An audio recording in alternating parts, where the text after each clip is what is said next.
What happens when you combine basketball, Warner Brothers, and a narcissist? You get Space Jam.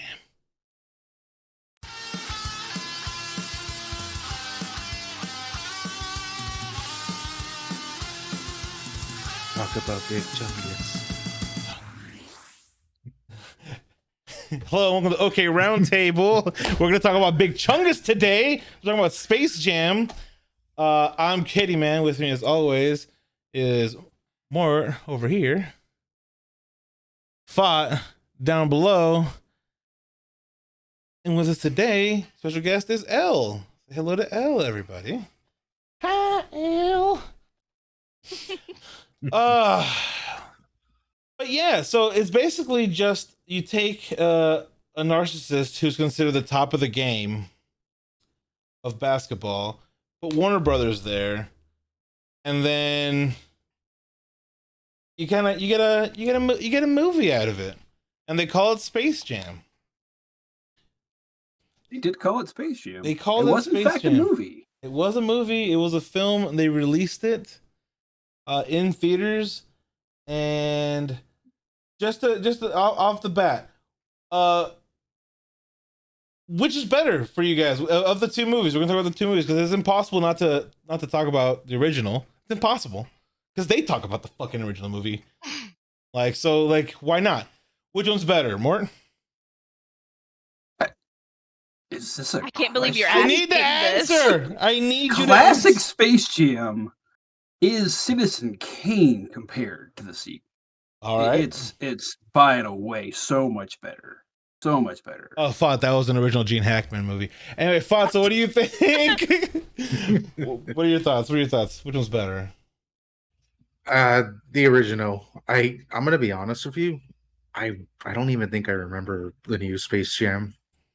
You just watched it. I You know. literally just watched it. I believe No, him, no. though. I What watched. story? I just recently watched the old Space Jam, and I could still remember it. But the old Space Jam, I watched it like 2 days ago, and I just don't remember it. All right, so L. The new Space Jam is offensive. There we go. to which of the main five senses? It's just my brain. It's offensive to my Everything. brain. It's me. It's offensive to Taste. the original Space Jam. It's offensive Sound. to cinema. All right, so let's talk about the original Space Jam. Like the origins of the original Space Jam are fairly notorious because it started off with just as a commercial with Michael Jordan and Bugs Bunny. It was a small little collab that basically was like, "Hey, blah blah blah, buy things," and it was like, "Oh yeah, I'm gonna buy things," and then so there were these commercials, yeah, and so then the heads at Warner Bros. Were kind of like, a movie.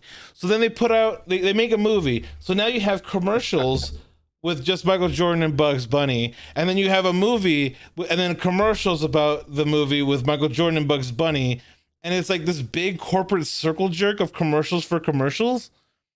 And like I took a few notes, right? Like in the middle of the screen covering people.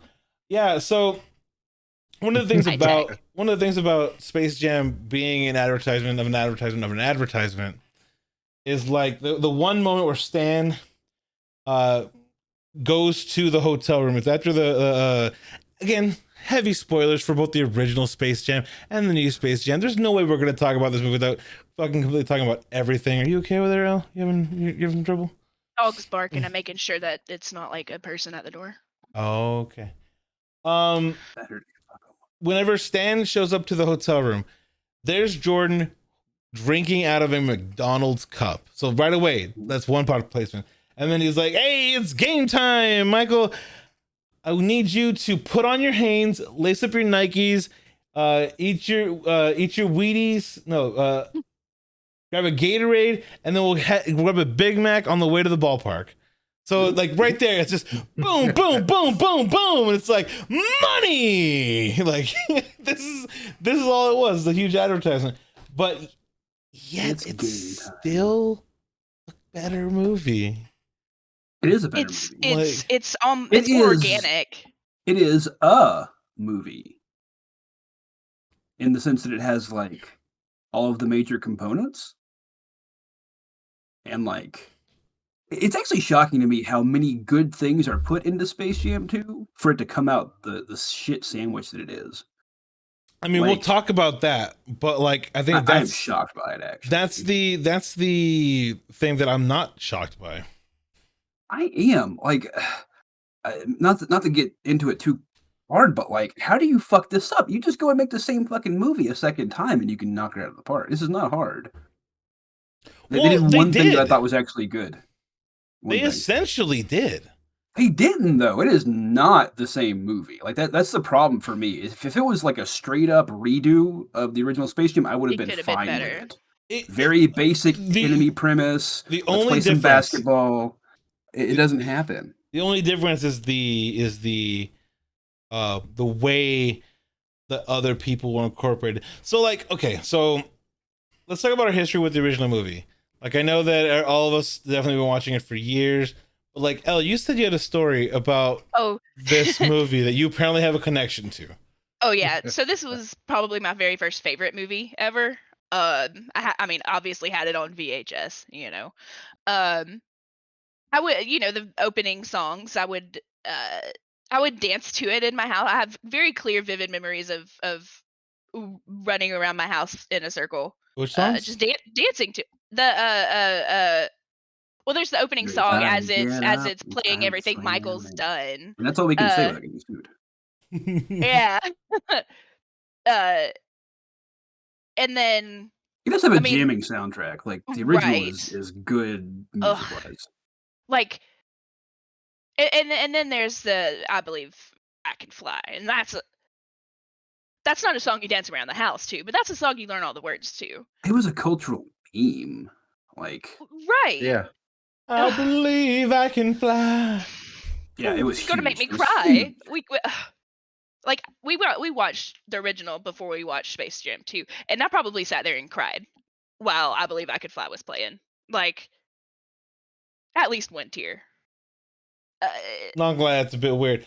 I understand there's So- all so here- nostalgia. If that's one thing, is the liking of Space Jam like purely nostalgia then, or is it? No, Okay. no. I'm going to say no. I definitely have nostalgia for it, but having gone back and rewatched it multiple I times as an enjoyed adult, it. it holds up. I had It's- fun watching it. I don't want to put it in the same category as something fantastic, but like as far as scripts go, there's not a lot of dead weight on it. There's no really extra baggage. Like it is a tight script. It moves. I don't have a problem with a really dumb premise as long as you don't over explain it and get on with the good stuff. And that's the thing that this movie does not do. Let me keep it on that tight script. I don't think the Space Jam is a tight script, but I think that's what makes it work. It has the right points to have some breathing, but it's about why it breathes that I want Trying to to talk think about of any it. dead weight. Again, I'll bring it up. I'll take note of that real quick. But on the contrary, watching this one, I stopped it. The At new like- one? Bored. Oh, with the new one? Yeah, multiple times. Okay. The new one. Stopped it at what? 25 minutes in originally, and was like, we haven't seen a fucking tune yet. Yeah, We're 25 minutes in, and we have not seen a goddamn Looney Tune. The first Looney Tune we see is LeBron James. It's a tunized version of LeBron James. Like, I don't come to this for basketball. I come to this for Looney Tunes and like a little sprinkling basketball on there. You know, just a little tiny follow through. Like, I think a definite mark in the original's favor is they never turn Michael Jordan into a fucking cartoon. No, I don't even understand there was why no you would do need. that. There was no need. And it exposed so many issues, like the sound quality of his voice as a voiceover actor versus the actual voiceover actors was not great. It really sounded distracting to me. And that's not even He was getting bad into at the actual voice actors. Like, I did not like the voice cast of the Looney Tunes in this, and they are not people who have not done this before. I mean, the guy doing Bugs Bunny is the guy who took over when Mel Blanc died. Like, he's not a nobody. He's done this for a long time, and it still didn't sound right to me. I don't know. I think that's messed that more part on up. two parts. That's clearly both script and direction. Like no Right. one directed these actors to not sound like they were amateurs, and that was my big issue. It sounded like they were a bunch of fucking amateurs, which like, obviously LeBron is, but like But you he can hear act. it, but you We've hear seen him it. act before. But But like the difference is he's been on a set, not on a green screen. With nobody to act against. Why Like should a professional actor have to be directed to not sound like an amateur? again, so that's the thing about like okay, so when it comes to things like voice acting and things like even regular acting, right? Like you go through and you do multiple takes. So Yeah. if the line was, "Oh man, Bugs Bunny," like I'm gonna say that line like 20 times. So it's gonna be like, "Oh, I need you to sound more excited," or like more. "Oh man, Bugs Bunny."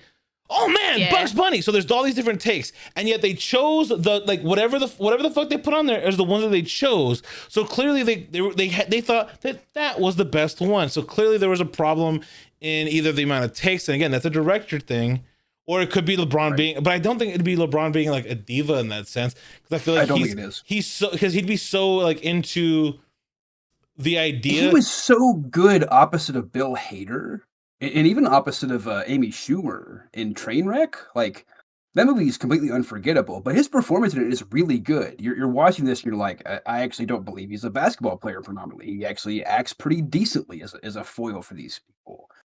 The key, I think, El, and we've talked about this you and me before, but it's the timbre of the voice. There's a certain warmth that you put into your speaking when you're really embodying a character and not just reading a line. And I don't feel that. Like it's hard to be able to show that without two side by side recordings of the same line.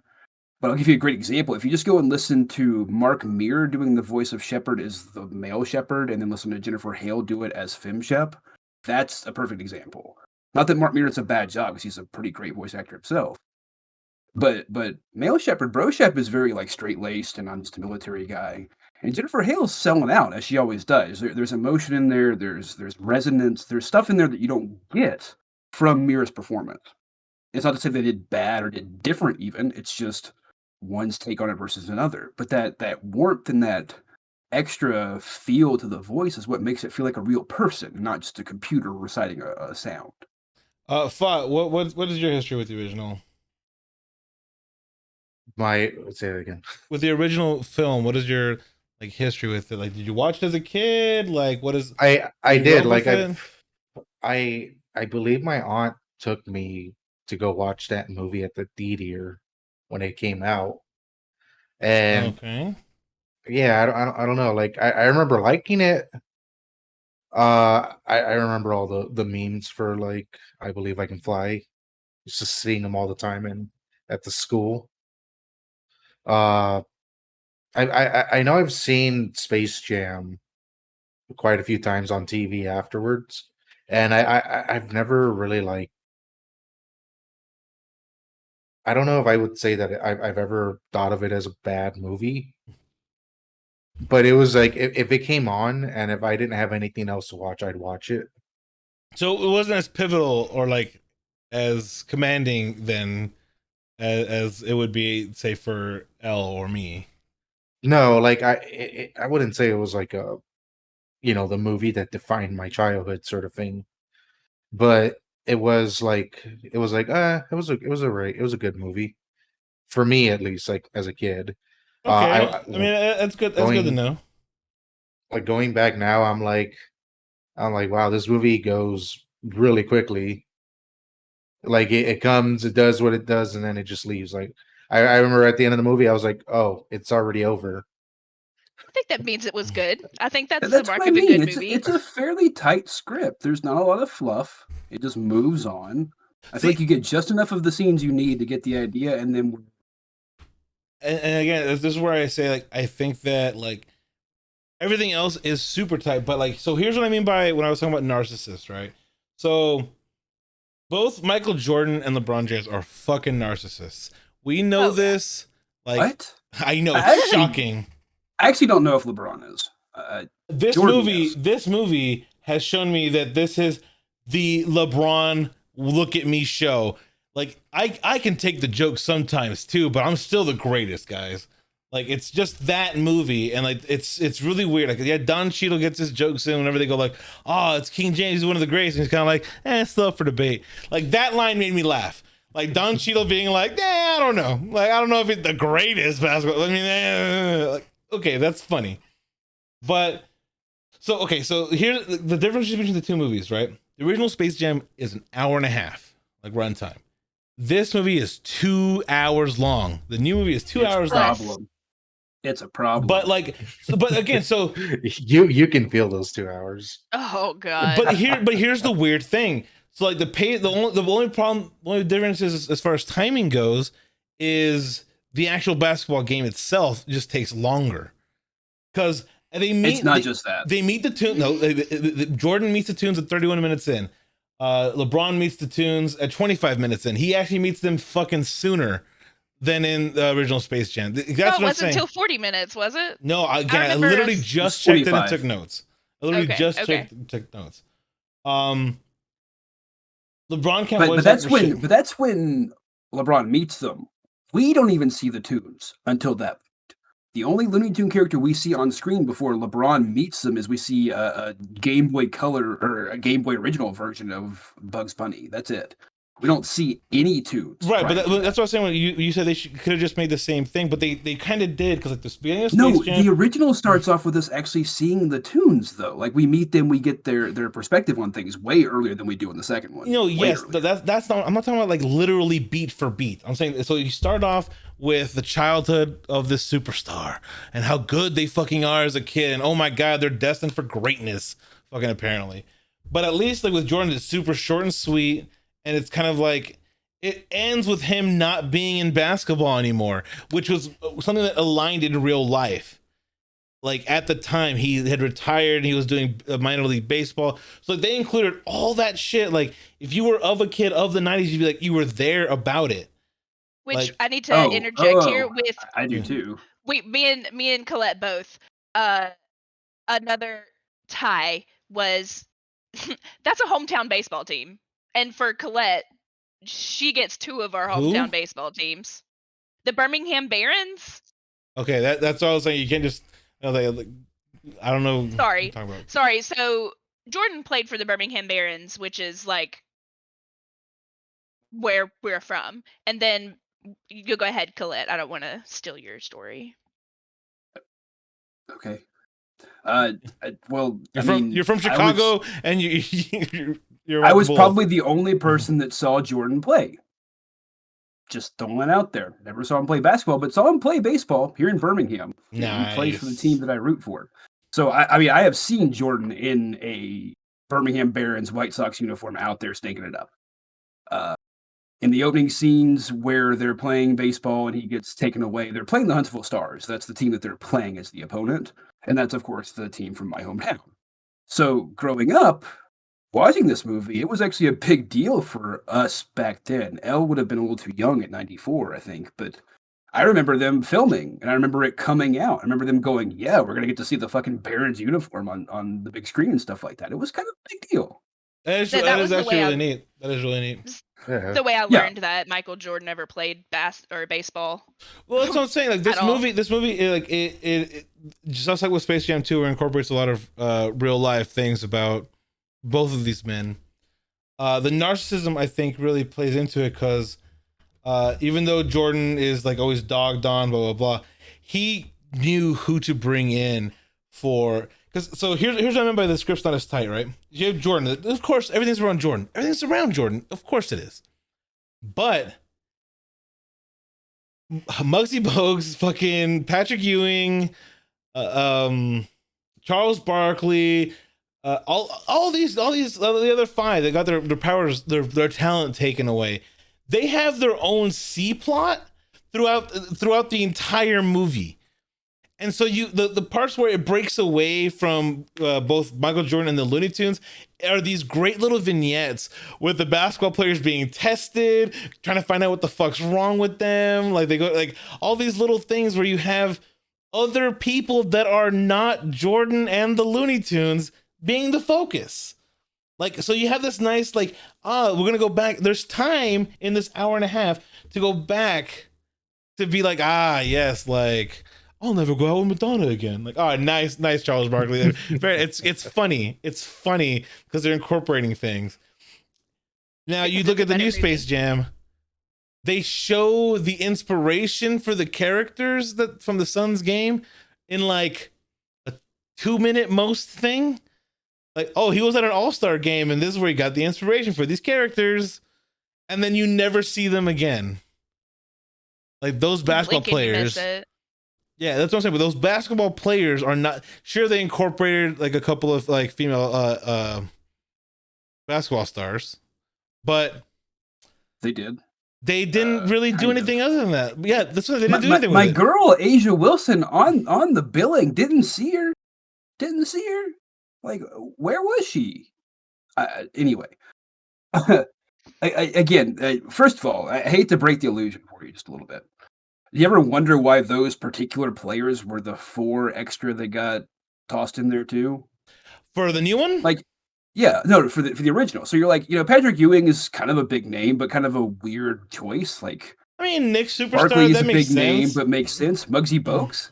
He's short. His stature was always what made him, stand out. Do you know what else happens to tie those 5 players together? They're Scientologists, and you're gonna explain. They have the same agent. They are represented by the same person. That's how they got that movie, friends. They knew the right guy. But let's take into account. Right? The original Space Jam had, like you said, they had the Barons. They had the Huntsville team. They showed the Lakers, the Knicks, the Suns. Like, there's all this NBA branding. There's official branding fucking everywhere. You have the McDonald's logo again, all the product placement on top of that. Like, what did the new one have that wasn't just jerking off Warner Brother properties? Nothing. The Nike swoosh. He lands in the dirt Wile E. Coyote style, but instead of being an outline, it's a swoosh. Come on, brilliant, right? I mean, that is good because that's how holes work. If it was made by somebody else making fun of Nike, that would have been hilarious. But it's not, because it's Nike getting paid for that, I'm sure, or begging, or paying for it. No, they're paying for it. Like the swoosh on the jersey right next to the LeBron logo, which I actually didn't hate, but oh yeah, no, I hated being there, but I didn't hate the logo. It's just weird that they. So the new movie is trying to do the same kind of thing, right? Where you show child superstar, and then where they are right now, and so it's kind of like, but it's got to focus on the kids for some reason. It's about him being an overbearing piece of shit father. And again, they're trying to like hit some of the same beats, but then they do some weird shit with it. Like the original opens up with him shooting baskets and his dad coming out and them talking, and that's meant to be like a very special moment because he lost his father to tragic circumstances. Like, the story about him and his father is a big deal for him. So putting that in there with Jordan makes sense. It is, I mean, for as much as a character Michael Jordan is, it is appropriate for his character. For this, I mean, I don't know if y'all know anything about LeBron or his family, but that wasn't his kids. That wasn't his wife. I mean, that wasn't Jordan's kids and wife either. Right, but they weren't focal parts of the movie. We know LeBron's kids. We know Bronny. Like, we know these people. So you can't just like, it's not like with Jordan where we didn't know the kids.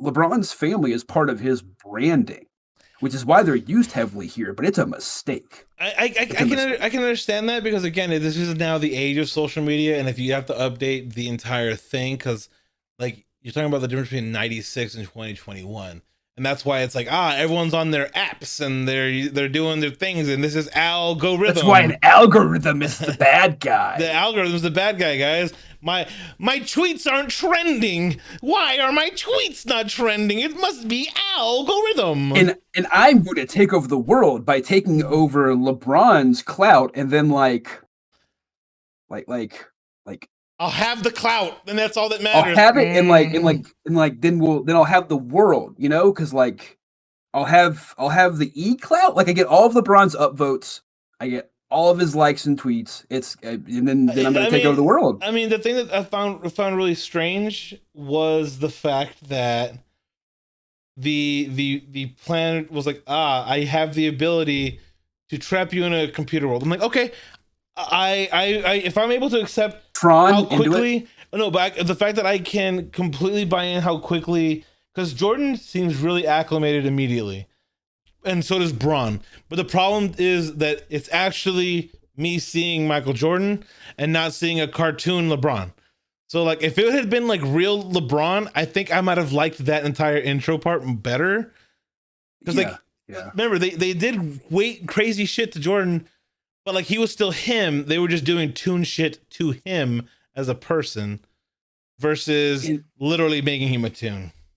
And I'm assuming that was because it was easier and or cheaper back then to do just doing some traditional hand drawing animation on top of live action. And it's probably easier to do than what we do now. But the other side of it too is I'm sure that it's a labor issue. I'm sure that they're having people who are not paid the same way that hand drawn artists are to create computer generated stuff. That's why we got the shitty 3D version at the end, which was a huge mistake. Holy shit. I know we're jumping ahead, but like, why would you take these iconic characters and then fucking Sonic them? I don't understand. It's so bad. They look so bad at the point when it's so important to see them. And oh my god, I can't even put words into it. I'm so mad about it. Oh, I was gonna go do something real quick.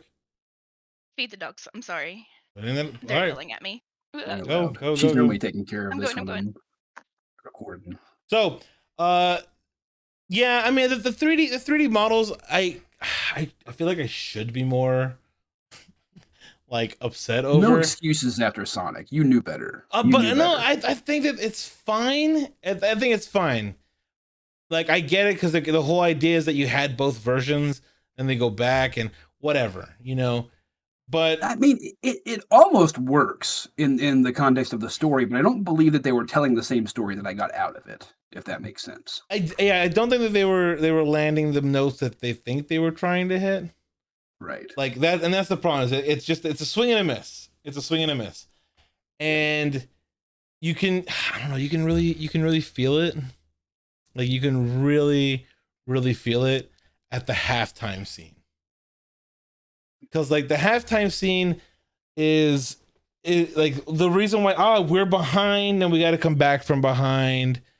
In the original Space Jam, it's really nice that it's just like he's trying his best, everyone's trying their best. It's just they're being overpowered, and Bugs Bunny has to come up with this fucking fake thing and like, come on, join in. I got the juice, and it's like everyone gets the juice. Believing in yourself. Like, there's a message in there. It's believing in yourself.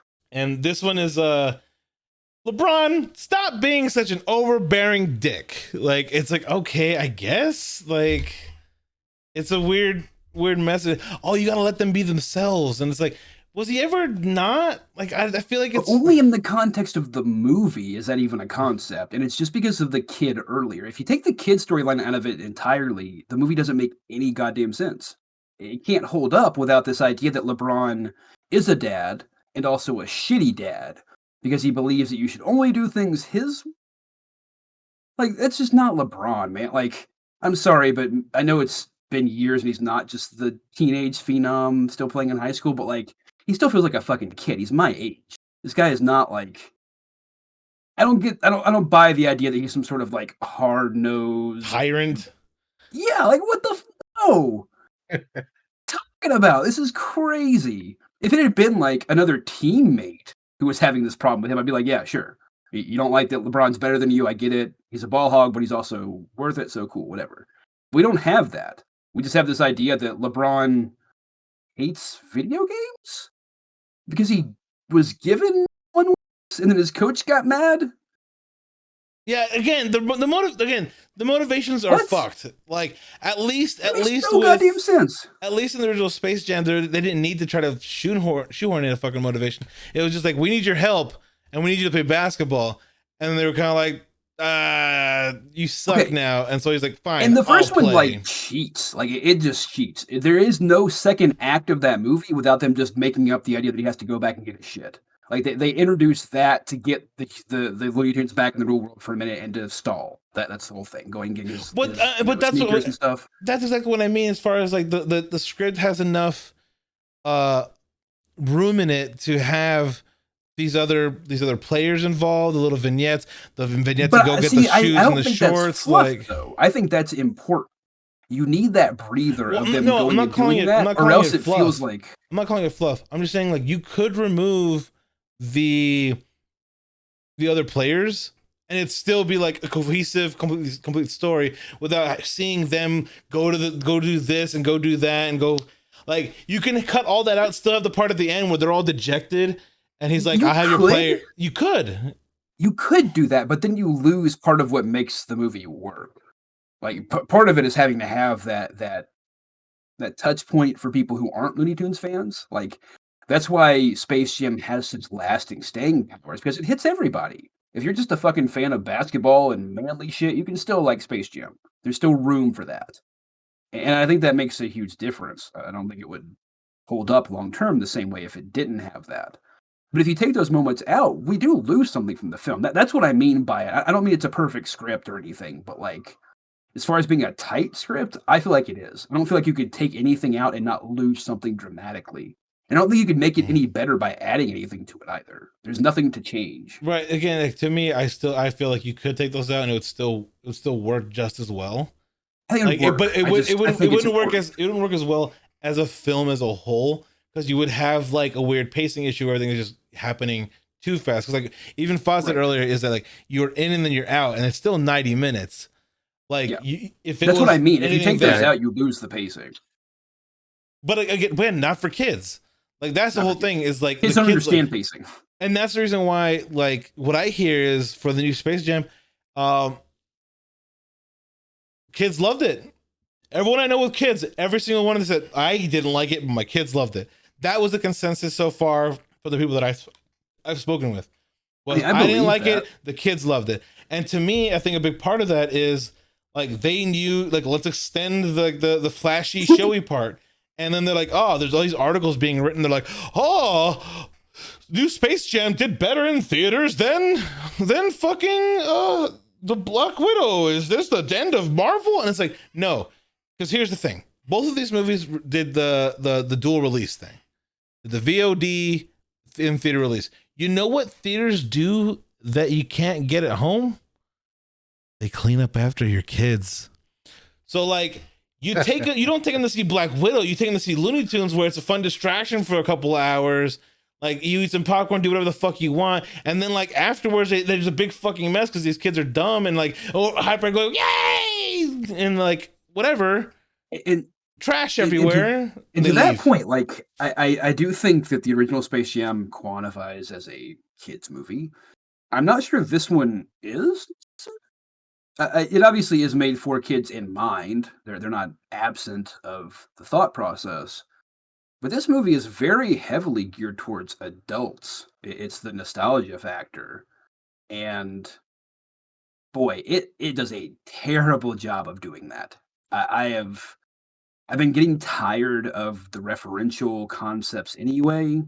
Like I think I was so hopeful when they were going to do a Ready Player One movie, and it was so bad when it came out that I'm kind of tired of just throwing every property you have at the wall.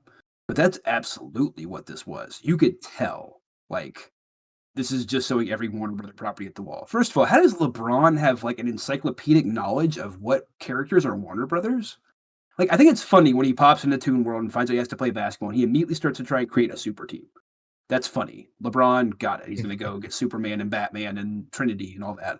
But like, who knows Warner Brother characters offhand? Who just knows?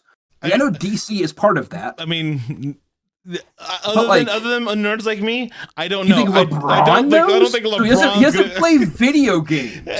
But he Yeah, knows that like- the Matrix is a key part of the Warner Brothers cinematic universe. Like, what the fuck? What the fuck? He got chastised as a kid for having like fun, and For now we're one supposed to believe. goddamn minute. and we're the game supposed to different believe like ones. he knows all these different people belong to a single property. He doesn't own the Game Boy. He is given one. He goes, "Oh," And money, his coach comes threw, up and threw goes, away a perfectly good Game Boy. Like, that's the other thing Yeah. that annoys me too. Like, are we pretending that this is in a vacuum in which we were not paying attention to LeBron since he was like 13 years old? Is that the world that this is in? Is this in a different world It isn't. It's where a he was hyper- not called King James Since at he was 17? Like, what? I can't get my brain around this. Like, it's almost as if you fundamentally changed a huge part of who he was. Like, if you had Michael Jordan not care about baseball and be from like Canada, like sure. So here's You the can just weird. change shit. Why not? Here's the weird thing, right? It's like about there's so much product placement, like jam packed in the original Space Jam. There's all this idea that like they loved the fact that they could put commercials and commercials and commercials, and like nobody gave two shits about it. Like it was just like this big celebration of capitalism.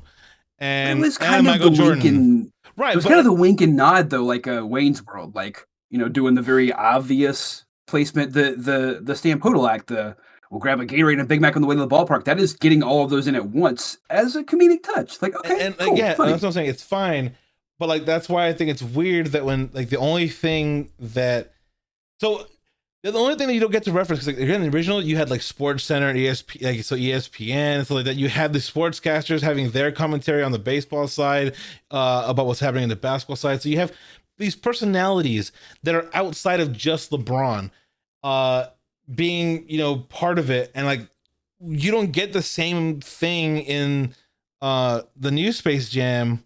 You just have purely referential characters. These are the properties that we own. Like, and I feel like part of that is like, LeBron just isn't the same draw as Jordan. Like people wanted to be just, even tangentially related, even for like a second with that. With LeBron, it's all like, like, yeah, I get it, I guess, but you're not getting the same like reciprocation of other personalities in the new Space Jam. Right. Like you don't get to see someone play off of LeBron, who's also a superstar. That's what's so disappointing is like you're sitting there thinking like, I know LeBron can do comedy. I've seen him do it. I know the idea of a sports superstar with Bugs Bunny can work. So like you're thinking this is gonna be good. Like we can do this. We can pull this off. And it doesn't work. There's no Larry Bird. There's no chemistry. Bill Murray moment. True. Like you have Larry Bird, and again, they're making these jokes that are like for the adults, but also like it's something that a little lull in the moment, so kids can be whatever. But like, remember when he's like, Bill Murray's like, it's like, well, you got no game. Like, what do you bring to me? It's like, it's because I'm white, huh? It's like, what? Larry's white. It's like Larry isn't white. Larry's clear. He's clear. Like, no, I again, talked to Lauren about this too as we were watching it. Like, the only person who seems like they're maybe enjoying even a little bit of making this movie is Don Cheadle. And, right. And it's not even a lot. Like, he's just like, okay, well, clearly it doesn't fucking matter what I do, so I'm just gonna throw some shit out there. We'll see what happens. Like, he's not having fun, but at least he's having fun with it. In the original, people are having fun. Bill Murray is having fun in Space Jam. Like, he's having a blast. Wayne Knight is having fun in Space Jam. Like, being the fool, being the clown, but like having a ball, being a clown. Yeah, like fucking clown. Like, everybody is the heel and everybody is the hero at some point. That's it. Oh my god, I don't understand. Like, they hit some of the classic Looney Tunes beats too. We had the rabbit season, duck season thing, didn't work. We had a Ride of the Valkyries bit in there, didn't work. The barbershop. Yeah. The rabbit. Here's the thing where, like, the difference is that like the original didn't feel the need to be nonstop referential. Like, and all this is like it's not member berries. Like this, like the new Space Jam is all about like, hey, remember this Rabbit season, Duck season? Here's Big Chungus, and it's just like a rapid fire of like things that don't necessarily like propel the story. It's just weird. Like, hey, remember? It's not even remember this. This is a thing that's still active. This is a thing we own. So buy it. Oh no! I mean that's immediately after when he's like, we gotta make a team, And I was like, 'Cause okay. I don't know if you remember, but there were a couple like movie references in the original. There's a Pulp Fiction reference in there that kind of works. Like it's funny. Like there's some stuff in there. It's fine. You know what doesn't work is seeing the fucking Casablanca planetoid for some reason. Like Okay, That- the worlds all that- being their own planets was fucking weird. Because it's like you're I calling mean, back to I the mean, previous one, but not doing it right. There's no Space Jam in 2. Like I guess that's the space portion of Space Jam. A New Legacy. Cyberspace. It's cyberspace. it's cyberspace. Yeah. You're in cyberspace. Which is stupid. That's stupid. Like, what do we know about the bad guy from the original? Not much, but you know what we know? He's got a theme park. He wants to put Jordan in it. Cool. I mean, I don't need anything else. I don't need more than that. That's fine. What was the motivation? Well, here's this shitty capitalist who's trying to get new attractions. He wants the Looney Tunes, and like slavery is a cool thing with him. So, like, here we are. Right, and Cool. then like this new one's kind of like I was mad that LeBron turned me down for a He movie didn't like my pitch. presentation. He didn't like my presentation. Now he can't use his clout. Yeah, So I'm going to full on Tron LeBron James because he didn't like my PowerPoint, and I'm going to keep him forever so that I can tweet about it. Like what? and I'm gonna trap everybody because he's gonna be such a draw. I'm gonna draw Then everybody. who's gonna fucking buy your shit? Like I don't even understand your outcome. You don't understand your outcome. You have not told me what your big goal here is. Like I understand what the fucking Monstars are after in the first one. They want Michael Jordan as a basketball. Well, they wanted the Looney Tunes, and then the deal changed, right? Hey, cool. That's a Easy. change in that's a change in the stakes. You could follow that shit. Hey, it's not gonna And be the that's Looney classic. Tunes. It's gonna be me. Like, oh shit, Yeah. you're playing for your life, like that kind of thing. Like, oh damn, like what do you? And we kind of get that with this, with the weird, like, if you make the shot, you're gonna glitch out the game and disappear. Okay. And then Oh, he just yeah. dies. Okay. See, look, Fudd doesn't even remember that. Yeah. That's a plot point. But then he undies. But then he comes back at the end of the movie. because that's just what Looney Tunes do. Looney Tunes don't die. Like so the whole movie was pointless. There's no. So there was stakes. never any danger. There's no He could have stakes just at fucking all. left you guys, and it would have been fine. You nearly got LeBron James murdered. You nearly got really hundreds of thousands of people, it looks like, murdered because you didn't want to temporarily wait for your respawn. Like, I don't understand. I don't get the movie. It doesn't make any damn sense. So it also doesn't make sense. So like, there's already a component to like Space Jam, right? Where they introduce this new character, Lola Bunny, and Lola Bunny is probably a major furry awakening for a lot of people. But not just that, like Lola Bunny is there was a discussion I remember on Cracked about like what is a strong female character. It's like it's someone who can be sexual but like is not a product of someone else sexualizing them. They are a sexual being on their own accord because they want to be, or not, or they cannot be but their choice. They're in control of that entire thing. They're in control of their sexuality, regardless of whether it's present or not, whether it's flamboyant or not. They are in control of it. And then you have like smart and like self motivating kind of thing. And then there's another one. Again, it's kind of like more like Bechdel test. Like it's not always talking about a man. So like Lola Bunny gets introduced, and she is sex again. It's weird to say it. It's weird to say sexy, right? Over this character, She is sexy. But this character Lola is Bunny sexy. is hot. Lola Bunny's hot, and she shows up. Full bore lesbian chic. And like, here's Bugs being like, "Oh, what's up, doll?" She gets fucking mad. She goes, "Fuck off, back the fuck up. That shit doesn't fly with me." And then she don't ever shows call me doll. she shows off her skills, so she's Hot. good, and she's gonna be important to the plot. And then, like, sure, she ends up falling for Bugs because Bugs does something, selfless. Like she shows that it's not okay, cool. So there's a little bit there. So like Lola Bunny as a character is there, and then they're kind of like, okay, cool. In the new Looney Tunes show, they make Lola into a weird psycho stalker, which I love because it's funny as shit. But like that's its own thing. And then you do Space Jam 2, which is technically a continuation because they bring it up. We did that 25 years ago. I thought he aged gracefully. Clearly a distinct sequel. It's annoying how much they reference it. It's direct. It's very direct. It's annoying. And here's Lola like self-actualizing and like becoming a fucking Amazon warrior for some reason on the fucking DC Amazon Themyscira planet. I whatever. We got Rosario Dawson. Like, we can't just not use that. We have a Wonder Woman theme. The Wonder Woman movie did well. Like, let's roll with it, right? But then, like, again, so we have Rosario Dawson, you have Zendaya. I'm just like I don't need stunt casting for Looney Tunes characters. You know what I'm saying? It doesn't work. They don't sound like they're a Looney Tunes character. It sounds like Zendaya doing the voice of Lola Bunny. Right, like it seems like an act, and like it's not seamless. Like, what if Zendaya played Lola Bunny? Okay, that's what it would be. Cool. Congrats, you have Zendaya being Zendaya, which is great. It's weird because like live action Zendaya totally different. Voiceover a live action Zendaya Lola Bunny, I would like. I mean, let's get that. Let's get more furries on board, okay? Like we're heading in, we're heading into the furry apocalypse.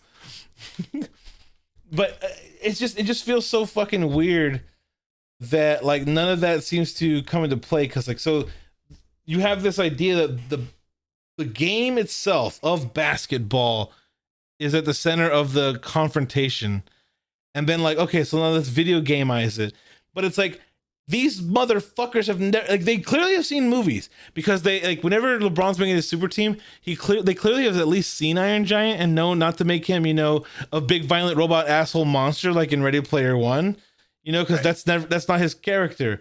But you have him saying like, oh man, you know, you could have Iron Giant with his fucking hero Superman. That works. Like that sounds cool. Like okay, so you've seen the movie then. You know about the movie enough to at least put that in there. But who gives a shit? Because well, the game that we're playing is not basketball anymore. It's not. You don't understand the rules. Like it's not just basketball, but with Looney Tunes. No, it's basketball with Looney Tunes, and it's video games. You've seen video games, right? You've been playing video games. If only there was some sort of like video game basketball that was like really over the top and like a big property that people remembered from the 90s. If only there was a thing. It also had the name Jam in it, I think. Yeah. That would be cool if it was like B-ball Jam or like something. I don't know. I don't know. Imagine if there was such a thing as like an NBA Jam or something. Maybe that would be a cool thing to put. No. What a wild concept. No. You know what you do? You have a rap battle. Hell, you know what? There was a Looney Tunes basketball game. I remember this. This was like Super Nintendo, maybe? There was a 2-on-2 like Looney Tunes basketball game that had like TNT power Looney Tunes B-ball. Up. Yes, I played that shit. Looney Tunes B-ball was apparently a thing. It was. And it was. They decided that the course of action that they should go with is rap battle bonus rounds. Making up shit as you go. Bonus points for a smoke screen from the Roadrunner. I'm like, oh my God. None of that was ever. Can we just stop and talk about that? I think that's one of the biggest mistakes in the whole movie is having this weird arbitrary scoring system. It takes all of the understanding of what the tone should be at any given point. We don't know if it's a close game or not. When it's sitting at halftime and they're up like 1,500 to 12. We don't know if the game's over or not. Like, are we done? Do we have to like come up with some other way to win this thing? Because like, can you score? Like, you don't have no idea where we're at because the points are just like whatever. It's fucking whose line is it anyway? Points. They're just throwing them out there like it's nothing. Like you did a thing, so it's double points. Like okay, what? Took all of the tension out. Like what? All the tension that would have been there if I knew the game was close or anything like that. Nope, all gone. I just made it very easy to not care. It made me so like. Tell them if I'm lying, Al. But I was talking about it in the middle of it. Like we don't even know what the fuck's going on because I don't know what the score is. It was like 60 to over 1,000 at some point. It was like 1,500 to like double digits barely. It was a 4-digit game versus like a 2-digit game, and ridiculous. they were kind of like, oh, we can come back, blah, blah, blah. And then you have the Michael B. Jordan joke. And it's like, okay, that's actually, again, this movie, like I told you guys last week, this movie is meant for clips on Twitter.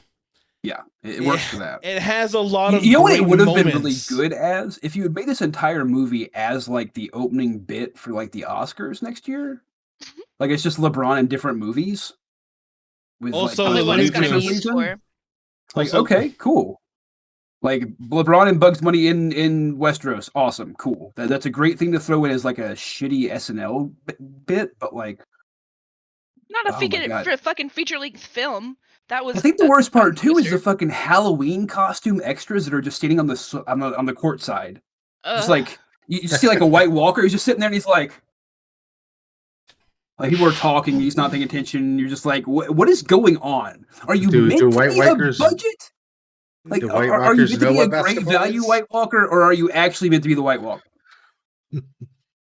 Like again, so like in their own universe, whenever they go to the Casablanca thing, like it's just playing the movie with them in it. It So doesn't it's do it too like, good. play it again, Sam, and it's just them going, die, and then like you have Sylvester and Elmer Fudd and Michael and Austin Powers. Like, okay, Oh. like that's funny. That's funny, but like that's a Twitter clip that you see is like, I can't believe they did this. They put Elmer Fudd and Sylvester into It's Austin also Powers. funny if you're doing like Looney Tune movie. Like if you were doing Looney Tunes Back in Action 2 and it was jumping around all these movies, it could work. It really could. Like that would work. But It's not Space Jam. it's not Space Like- Jam. And you know that the Space Jam part's important because they've tried to revive this idea many times. They tried to do immediately a Space Jam 2 with Michael Jordan. It didn't work out. They tried Skate Jam with Tony Hawk at one point. Like they've tried other versions of Blank Jam to make this Whoa. property work, and it just doesn't. Like it was lightning in a bottle when they caught it, and it's a thing that really does not work the same way anymore. And that's why they tried to do what they could now, which is let's just reference everything we can. Well, it's not even Problem reference. being- It's not even reference everything. It's let's show off our catalog. Right. It's not even a reference. It's just sitting in the background. That's true. Like this is what But- we but, like, own. But it's annoying. It's not stuff we Offensive. care about. Like, we don't care about Game of Thrones anymore. I know you own the property and that sucks for you because you can't do shit with it anymore. But we don't care. We really don't. I don't want to see any more dragons and shit. I just don't. I'm done. Like, come up with something new. Actively dislike it, even. Am It's just- offended by it. Stop it. Like let's bring out the Iron Giant again. Let's just put Rick and Morty in it. That Oh my god. I Oh had my blocked god. out. Oh my god. I was so upset. I was so upset. Like, are we really doing this? I We're thought it really was great. doing this. This isn't a joke. This isn't like a commercial too running for it. This much. is actually in the movie. I'm mad about it again. Like, you just know. Like, I could picture Justin Roiland sitting there in the booth just going like, I can't believe these stupid fucks. Hey, They thanks actually for the gave me sub. money for this. It's so fucking dumb. Hey, Morty, we're in a movie now. Cash my check. Fuck yeah. Like, I'm just Listen. so- That clip on Twitter was really great. I bet it was. no. You don't Yeah, make and a movie. It was a clip Sure, on that's Twitter. on Twitter. It's a Twitter clip though. That's what I'm saying. This movie is filled with a lot of great moments. Like again, that moment where they're like, "Oh, he's the greatest basketball player of all time," and Don Cheadle's kind of like, well, you know, that's debatable." Like that's so fucking funny to me. But like, you cut that out, and I'm just like, "Thank you, Don Cheadle. You the fucking Michael you Jordan- beautiful bastard." I had to pause it at the Michael Jordan joke. I really did. Like The Michael B. Jordan joke was good. I liked it. That's what I'm Yeah. saying. I And- would, but I you would cut put that in the actual remake. You cut that out, and you're just like, bam. It seems so smart and quick and witty. Like you did it. You told the joke well, but then like you see this amalgamation of fucking mush. It's like a stew, right? But like the stew just has so much in it that you could pick out parts of the stew that you're like, wow, these mini potatoes right here in this stew are great. But you know I what? hate that it's got all this stew around it though. But yeah, there's all this Yeah. other shit that I didn't need. Like if you could like, sieve it out a little bit, to fucking clear out some of the shit you didn't need. Like, ugh. it's such a clippable movie though. Like it has like the little moments, but like as a whole does not gel. I really All they like need this are the filet clips, though. mignon that I have, but I hate it being in this stew. Like, I wish I could just eat the filet on its own. The Like, clips will get somebody to buy it. is I there- saw one of the clips before it even came out, like the Mad Max parody. I saw that one on Twitter, and honest to God, didn't put it together that that's what that was from. Like, I was just like, oh, well, this is funny. It's a Well, Looney because they Tunes all Mad Max parody. fucking it's not a I would rather cohesive you just movie. make a shot for shot, and not even make a remake, just play Mad Max with some Looney Tunes in it. I would prefer that. which of the Looney Tunes would die falling off the truck? all of them. Bugs. No. We're talking about remaking Mad Max. One of the Oh, I'm characters sorry, I'm dies. sorry. Hello, which one is the girl that is gonna fall the fuck off and die to be like, and for Morton Joe to be like my property? Elvira. Oh, Ah! Okay, all right. Yeah. There you go. You know who could be all the drivers who are like witness me? Let those be the Tiny Toons. Like, you got Babs and Buster being all like, witness me, and then they fucking commit suicide. And we never talk about them again. We never bring them up again. Oh man. It's such a weird like state of like movies to be in, because like you could tell that they were trying to have this like blockbuster for kids, and it's this 2-hour long slog of a movie. Like you're supposed to make a movie for kids, but something that adults don't want to like, you know, actively like, you know, have terrible thoughts throughout the entire time, you know? Sweet boy. And this movie just failed in that regard to me. They're trying to replicate a different movie, actually, I think. They're trying to do the Lego movie thing, where you have Yes. this main concept, but you have all these different properties that you want to kind of fluff out the world with. And it does not work in this case. It works for Lego. It really did. Lego's But better. Well, there's it was enough- a flash there's in the enough pan for suspension. Lego, though, too. There's no Like, suspension of disbelief, but it wasn't though, because like the Lego movie and Lego Batman, like both fucking nailed those properties. right. Like maybe Lego Movie 2 is kind of like a rehash, but it's kind of like more of the same. Like I'm fine Right. with leftovers. Like it was good enough kind of thing. But a lot of different movies tried that approach right after, tried to do the just chock it full of things people recognize and hope that that works. And because people like doing that with like mystery box shows, that's what I think they figured out was like, oh yeah, people like to see things and then remember them from another different time. So let's just give them things to remember. But that's not what we're looking for. The thing about mystery box isn't that you remember a thing; it's that you get that little serotonin boost where you're like, oh yeah, I was right. I was right. I knew it. You don't get that with a referential thing. You see Iron Giant go, oh yeah, you mentioned him already by name. You can't mention them by name and then also have the visual and have any impact. You stole it. You undercut your own point.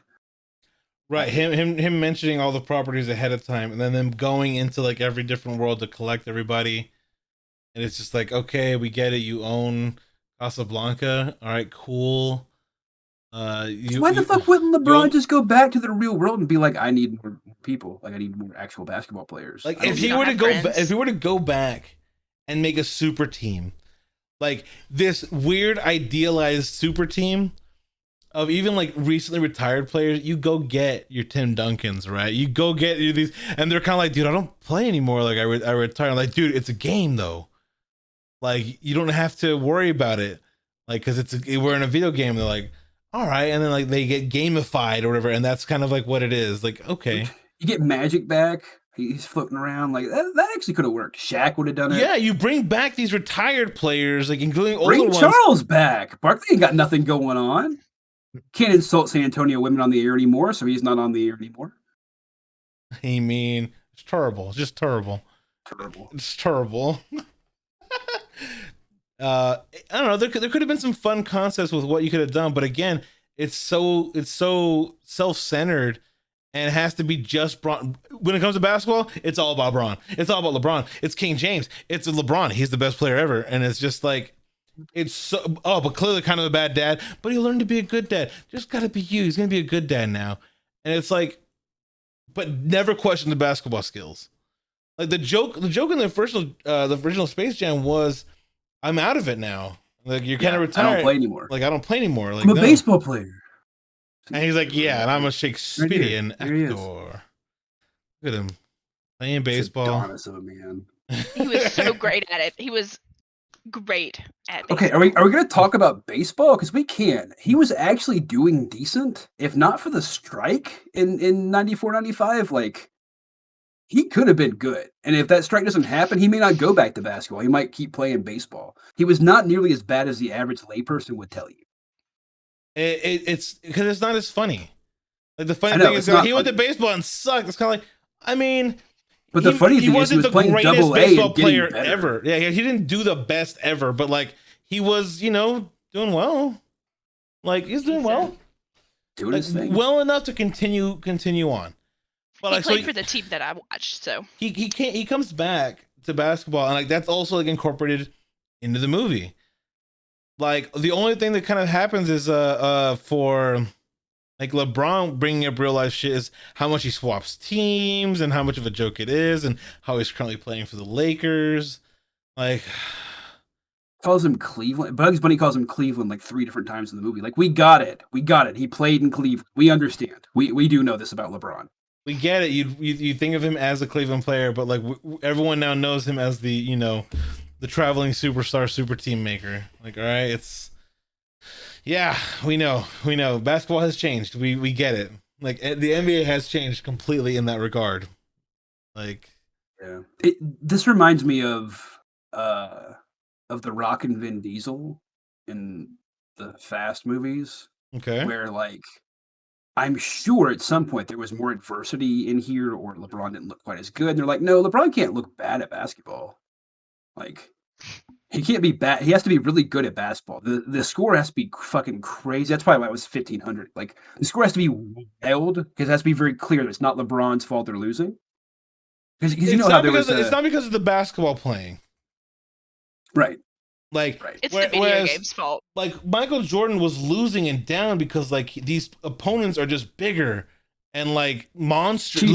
They're literally just monsters, and like his skill doesn't catch up to that. And so whenever it comes down to like, hey, you're a Looney Tune, and at the very end he does a tune thing to get him that little extra edge. Yes. Like you're like, cool. He figured out like he can use other things to his advantage, like in this wondrous world, whereas everything else seemed to be like, I gotta let Bugs Bunny do the tune things and everyone's gotta be loony and we'll win because everyone's being loony instead of trying to be like me. And It's like, the reason we're losing this basketball game is because we're not being loony enough. And it's like, okay, I guess, all right, like, sure. Wile E. Coyote making a ball duplicator thing with and like Wile E. Coyote is undeniably the MVP of that game. He scored like 600 points in like 10 seconds. Like, nailed it. It's wild. Why did you not just have him do that at the beginning? Why did you just shove LeBron in that duplication machine and just have 500 LeBrons running around with like what? There's options. There's better options than what we're doing here. Well, clearly, if that was an option, they could have because they did it with Wiley. They had a bunch of Wileys, so clearly you could have done that. and then they got Wiley points for it. Yeah. I don't know how that helped the score, but they got it. Because video games. Obviously, in video games, you get extra points if you shove the fucking coyote through the hole. For random nonsense. Have you not played games before? See, that's what bothers me. Is literally in the Looney Tunes game back in the day, like there weren't crazy wild points. There was explosions and like accordion boxing gloves and shit, but it didn't change the amount of points that were scored playing the game. Still playing basketball. Yeah, you still throw the ball in the hoop and you get 2 points, and then you blow somebody up with TNT, and it's funny. Oh my god. That's where I'm like, you're taking the basketball out of this basketball movie, right? A lot, but you're not even also injecting video games because like when I think of games in basketball, you know what I think of?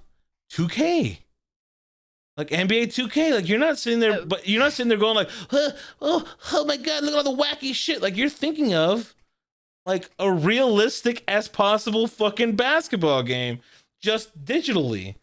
Or NBA Jam, which is where like you could have had the NBA Jam sort of thing, But From again, downtown. notice the amount of other branding there was. Like again, in the original, you had the Lakers, the Knicks, the Suns. Like you had NBA properties. And the teams. You had the teams. Like, but here you don't even have anything. But you got the Nike swoosh and the LeBron James logo, front and center of the Toon Squad jersey. Because of course their jerseys are,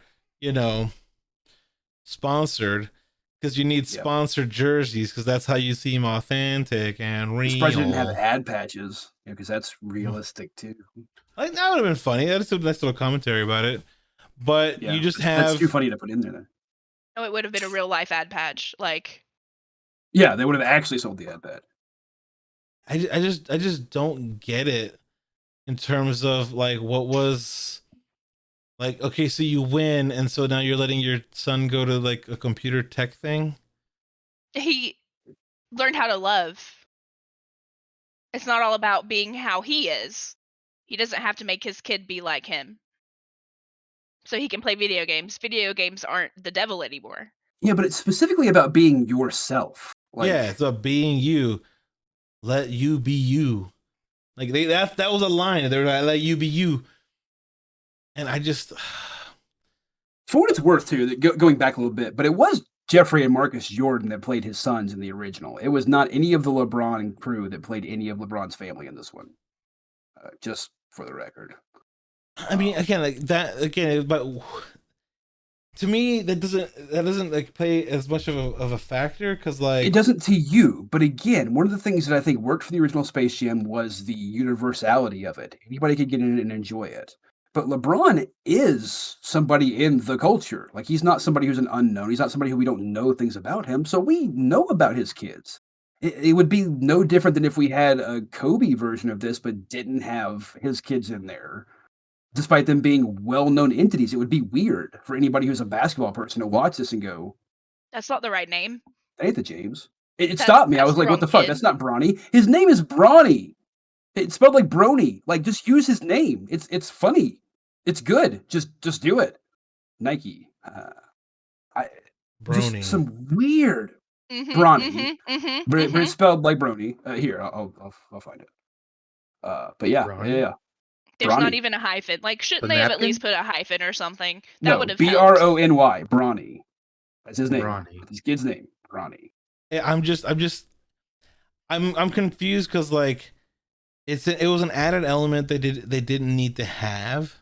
Right. The kid at all? Yeah. The whole kid subplot you could have just had like here's LeBron James being an asshole. He goes to this movie and he's like, I'm not gonna fucking do this shit. Algorithm gets fucking mad, like sucks him in. Is like, we're gonna fucking like I'm gonna make you basically do whatever movie I want you to do because I fucking tell you to do it.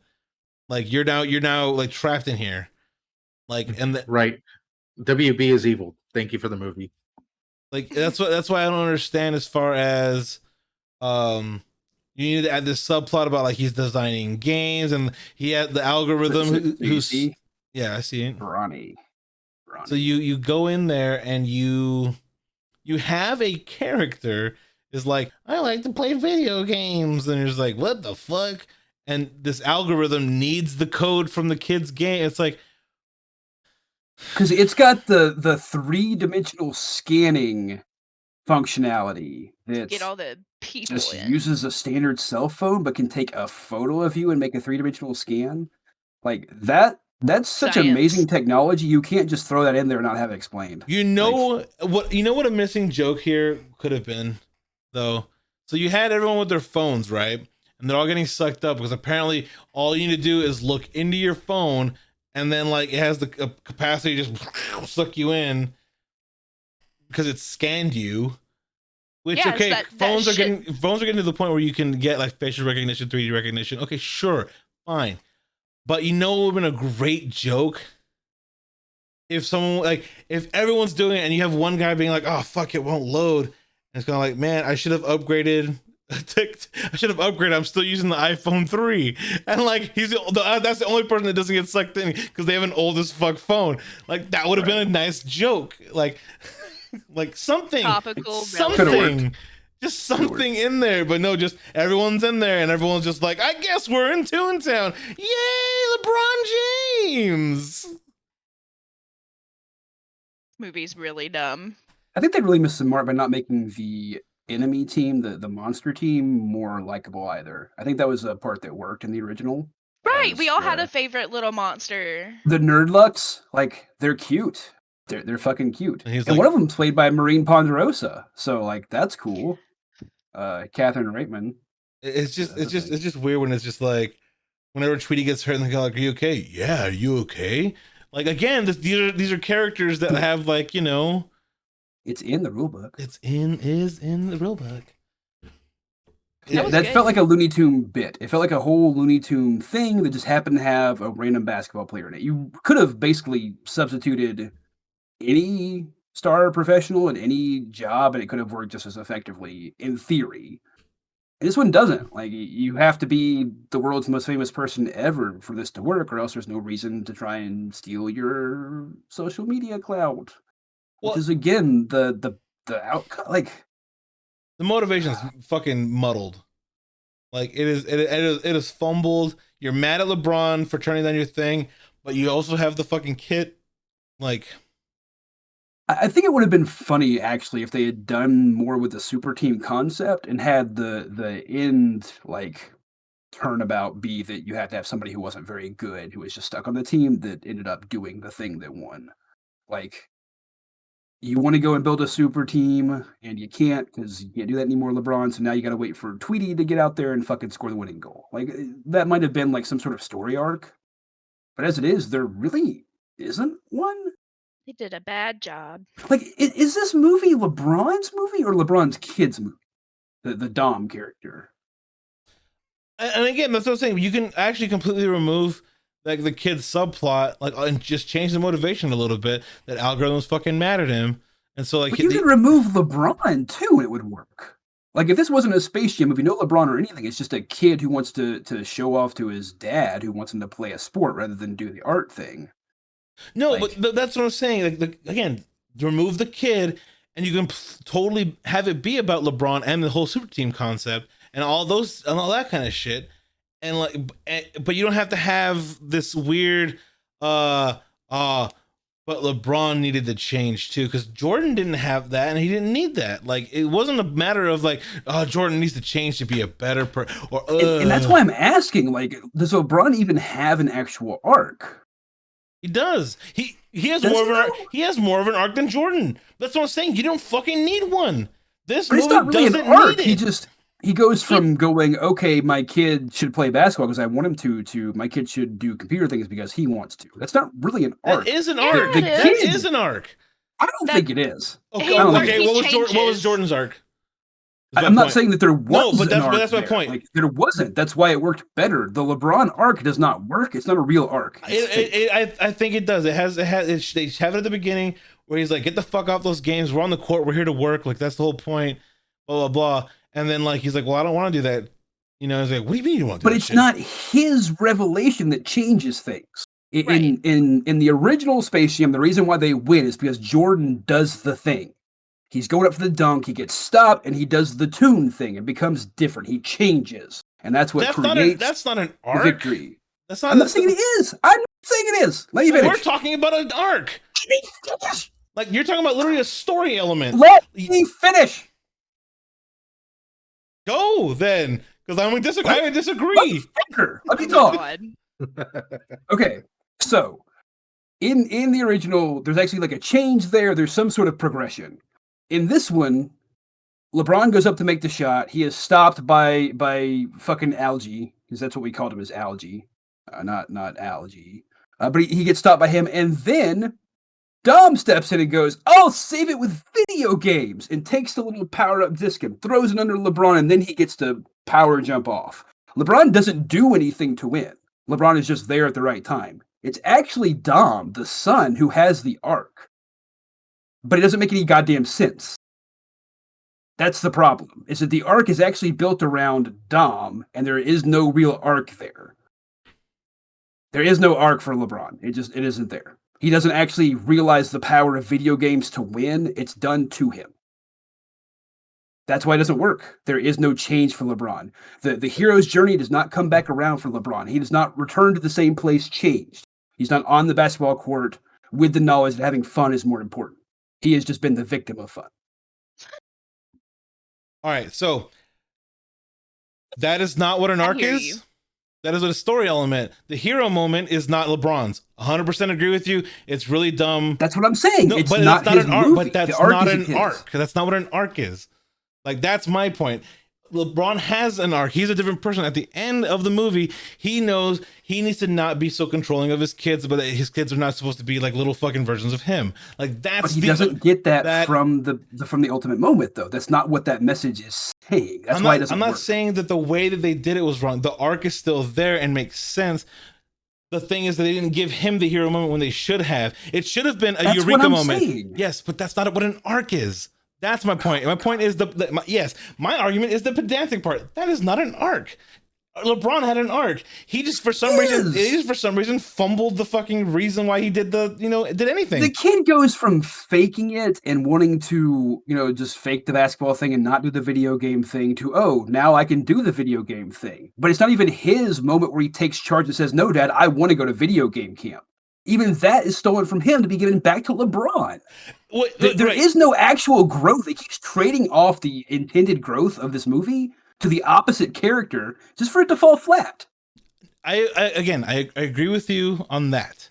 Where what they were trying to accomplish with both of the characters, like there was no like smart figured it out to win the primary conflict. The primary conflict is not won by LeBron, which again doesn't need to be. It's not won by the resolution of the secondary conflict. That's the problem. Right. Again, it's the kind of thing where again I can reference like Lindsay Ellis's Hercules movie, like the want versus need. Right. The need is the need to win the game, and the want is to be like bring your son back into the fold. Like, and you realize those two things aren't related though. Like right. that's and then you succeed, and you succeed by not bringing him into the fold. You've just let him go do his own thing. That's the revelation. In the sense that like his son and he have an understanding is what I mean. Like, because right now there's conflict because like I want you to do this, well I want to do this. Where he's like I want to do this, and he's like I understand. And like I, as being a supportive parent, should support the things that you want as the hierarchy.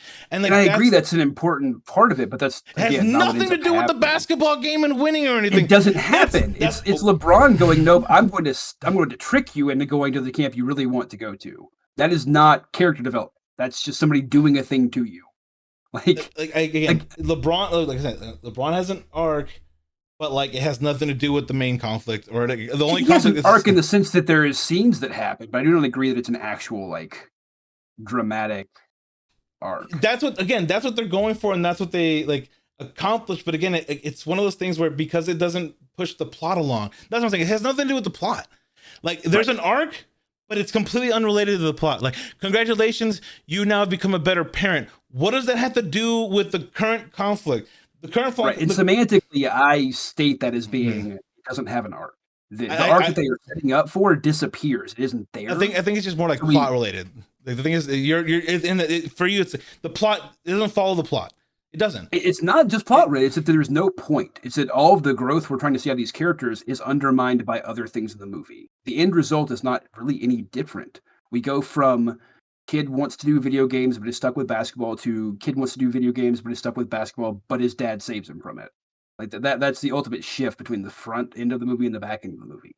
And that's not really an arc. LeBron hasn't learned anything. I think he has. LeBron as a character in the movie has. To me though, it just doesn't matter. Like again, I'm with you on that. It doesn't matter. Like but that's what I'm saying is that setup isn't real. That's not a real thing for LeBron. It's not a real character issue. It's just a thing we said is a thing. And I didn't get to see LeBron actually be a hard ass. We didn't see LeBron do a championship season. I wonder if it's just because you have the same thing where, because again, like I don't have the same attachment to Bronny and the kids either the way that you do.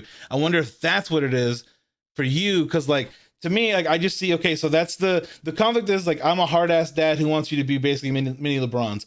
But then like he's like, I don't want to do that. I'm kind of a nerd. And it's like, okay, cool. Like you're not gonna do that computer shit. You're going to basketball camp. What do you mean? But LeBron and then at the end, plays it's like video games and came up with Taco Tuesday for social media. Like this is not who LeBron is. We're talking about again. I'm trying to be just in the vacuum of the movie. That I know, but I can't because it's like in my mind, if you're using an established sports character as themselves, this is not some mythical basketball player who's being played by LeBron. This is LeBron James. We see him in high school uniform in the beginning of the movie. Like this is not a fictionalized LeBron James. This is supposed to be a fictionalized LeBron James. But it's not supposed to be anything dramatic. Like he's a different person. I get that, but again, that's why I think it's that. Again, that's why I think it's fucking weird that they added the subplot at all. Like, why do you have the subplot with the fucking child? Like, I agree. It makes no sense. We built that emotional apex for no reason. It's never there. You remove the kid. And all it is, like, you can have the part where he's there with his kids, like, and you see him, like, he's being, the parent who's that guy. He is the superstar. He is who he is. He's an arrogant asshole. Like, sure, that's the kind of character you want to portray. And then, like, he goes to this movie thing. It's like, I guess I'll also be a movie star. I guess.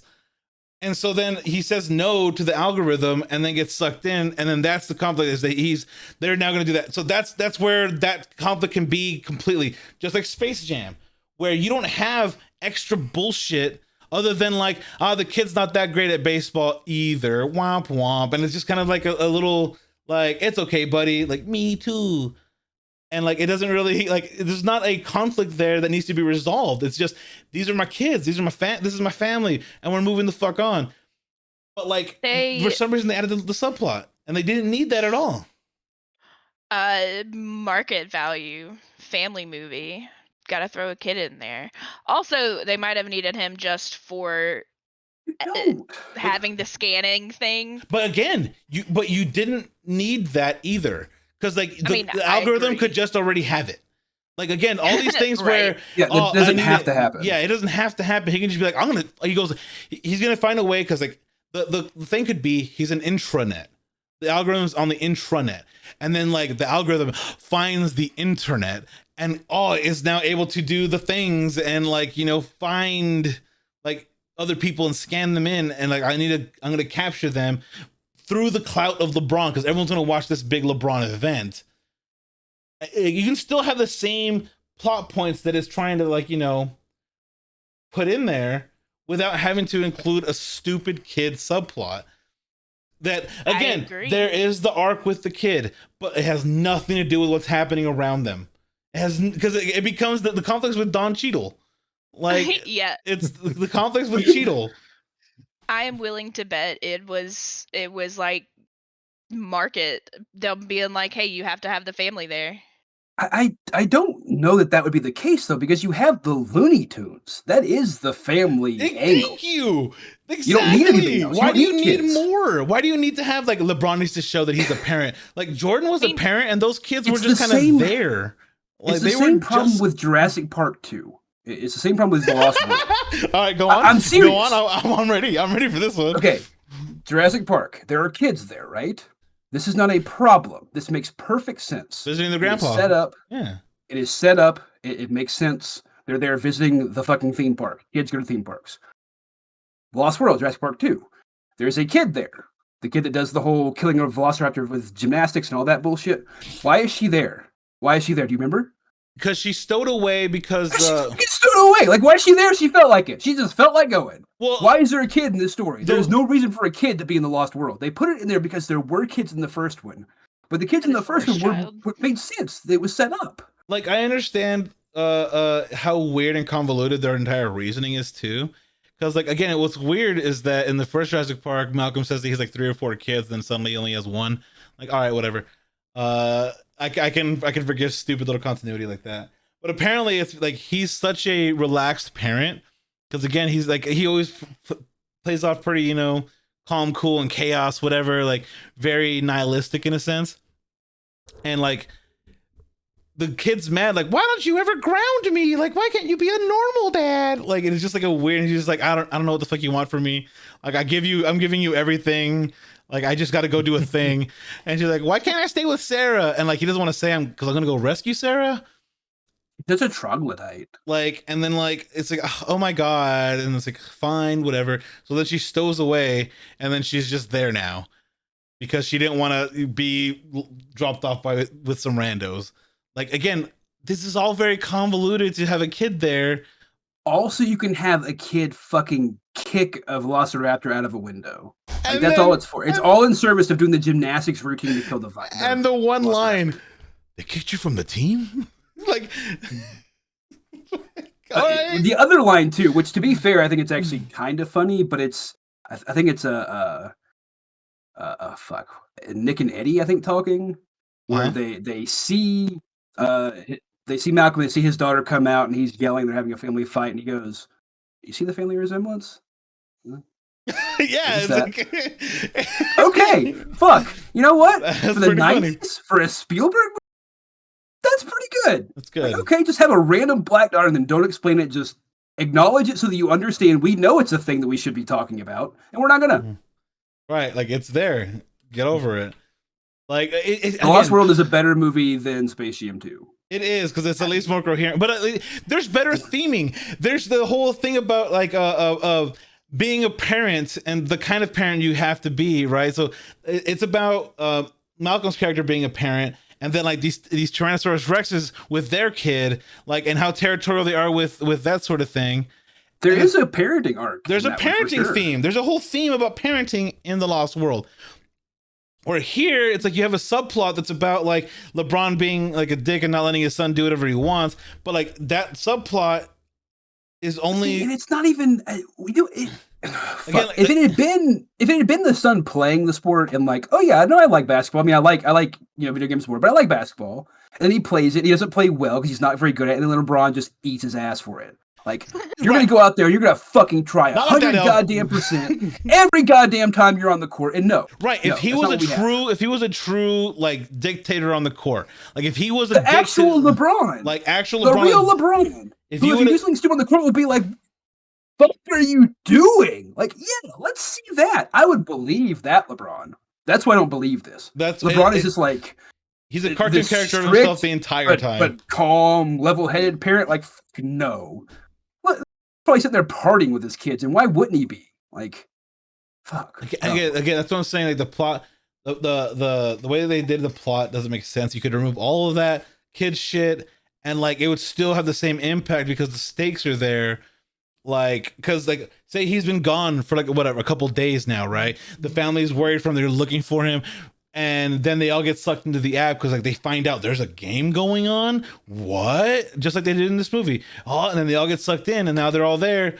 And like the family is kind of like, we believe in you. Like it gives them some extra motivation, you know. But like that's not what happens, and that's why I think it's weird that the halftime moment, besides the Michael B. Jordan clip, it's like, oh, I gotta hand over the reins to someone else, and we gotta be loony. It's like, again, this has nothing to do with the kid. Like this has, again, this is other than them arguing. I'm cool with it. That could be a cool story. They're not rallying behind him.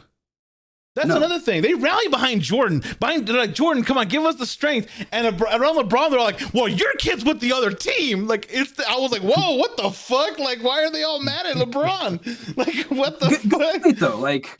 Can we take like a 30-second timeout and me just explain to my son that if he beats me, I'm going to die? Well, yeah. Can I talk to him? We're all gonna die, dude. Like, does he understand the stakes? Because I'm pretty sure he'd be tanking the game if he knew just how bad it was going to go for everyone. Like, he's going to lose his whole family. He's going to be stuck in a video game forever. Like, that's not a good outcome for him. He does not know what's coming. He's just like, cool, basketball game. I'm going to show my pops I can hoop. Like, okay. But like in a video game, it's like, cool. Like, beat me in 2K. I don't give a fuck. Like, I guess. Also, they called it handles. They called handling or hand skills handles. Not like, oh, he's got good hands, or oh, he can handle the ball well. No, he's got handles. Check out them handles. What? Is that what kids say these days? It is actually. It is actually. Yeah, no, that's what it is. Dumb. We're getting kids. old. You are dumb. At me. # kids are dumb. Like when it comes to like stats in the game, it is the handle. I've never heard handles. I've never heard of handles. Handling, sure. Hands even as shorthand, sure. Handles? Like Like the ball has a handle on it? No, I have not heard that term. Yeah. Hashtag kids are dumb. I mean, it's just weird because again, this isn't how games work. Like games haven't worked that way. Like again, they don't just have random fucking rules. They don't just have like whatever goes and then like random rap battles. That's not a game.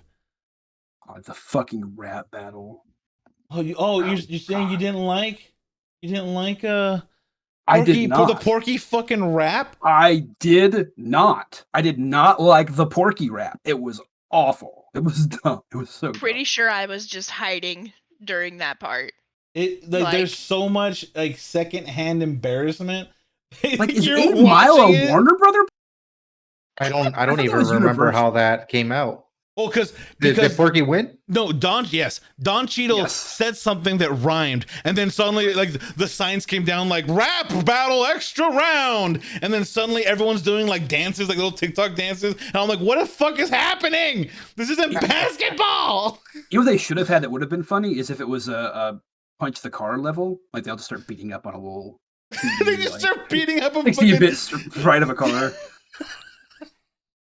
Video games are. They just have random levels where you beat up cars. That's definitely been a thing since 1992. And again, so here's where I find it really strange. You know what did that better, that entire concept better? Wreck-It Ralph. It did. Like, because they were individually contained games that they were entering. So you could then, and you're referencing a single game and you can make jokes about it.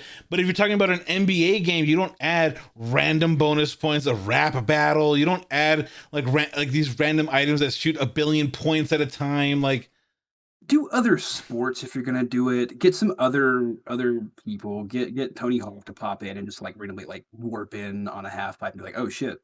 I was playing my game. Where are we? I don't know, like something.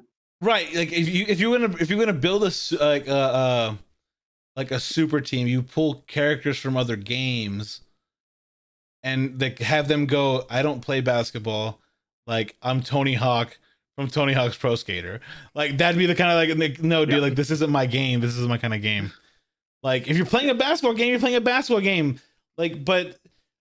Then reference NBA Jam and make it that where it's like you get to be on fire, you get to do this and that. But like, no, here's a player who can slow down time. Like, sure, his name is Kronos. Okay, and then like that one's made of water. You're like, these are cool designs and shit, I guess, but like even within a fantastical basketball game, it would still have to be in the game of basketball.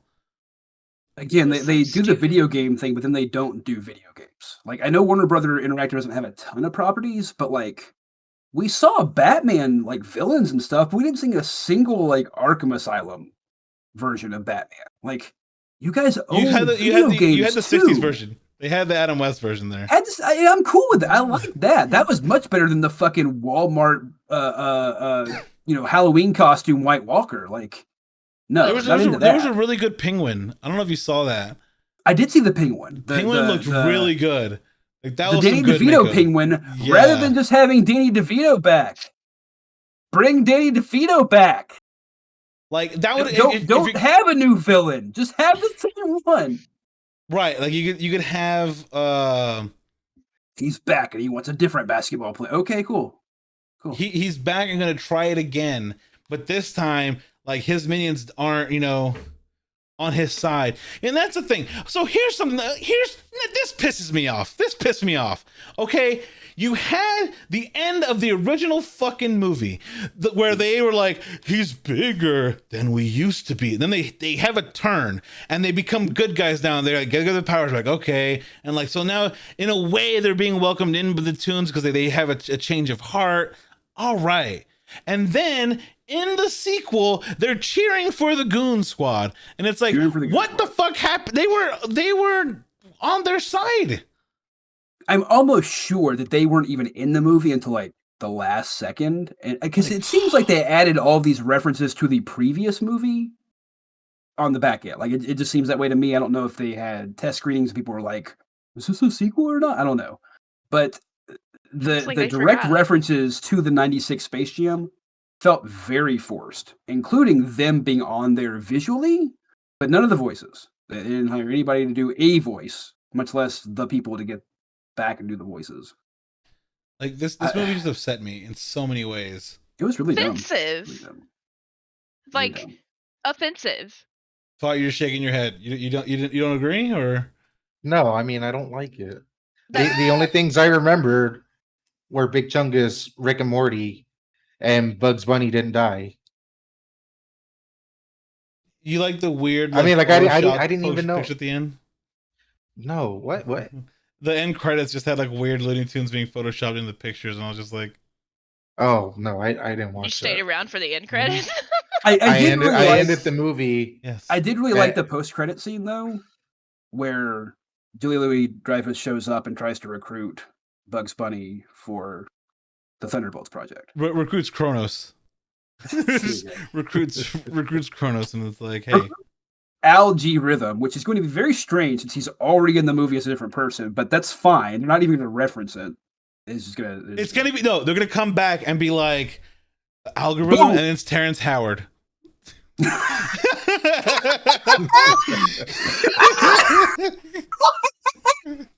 Yes. That's what Let's we need. do it. Space Jam 3 with the algorithms back, and it's Terrence Howard. And like, come on, man, we got to put together a team. Like, and you're like, what the fuck, Terrence Howard? Why? I hate to explain the joke, but Terrence Howard was the original James Rhodes in Iron Man 1 and got replaced by Don Cheadle. Oh, I get Because it Terrence now. Howard was like, "Ooh, this Marvel thing's about to blow up. I'm going to demand lots of money," and they said, Fuck "You're off. fired." Rude. So yeah, so now that whenever a Don Cheadle character getting replaced by Terrence Howard is humorous to those of us who understand that.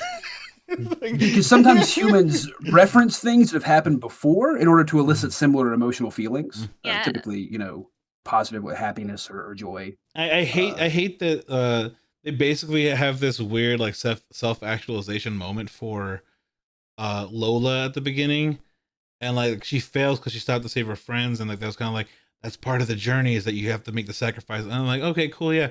But it's like her introduction in the entire like universe is still always like, I'm a badass who does what the fuck I want. Like, of course I play basketball. I'm just a badass.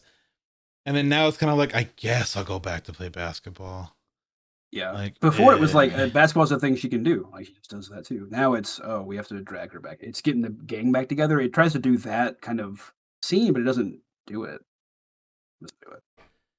It just feels like we're doing it because we have to, because there's another star that's like at the same level-ish as Jordan in that terms of like notoriety and yada yada yada. They miss so many marks. Like there's entire subplots that don't relate. Like the bad guy's plan doesn't make any sense. Like the game part of it doesn't make any sense. Like it's an easier to follow thing when you understand the rules and motivation.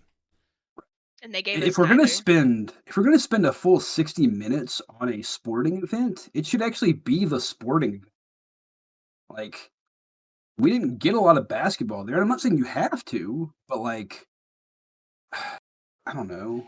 Yeah, because again, When you're watching, Wild Thing, you don't expect them to just be talking in the dugout constantly. Like, you want to see some on the field action, and we don't see a lot of it. And the stuff we see is not basketball; it's just cartoons. in terms of length of like setup and this and that, like the game was the part that added the extra half hour. Yeah. And the game made But there was no game sense. though either. Yeah, the game made no sense. Are they actually playing basketball? Not really.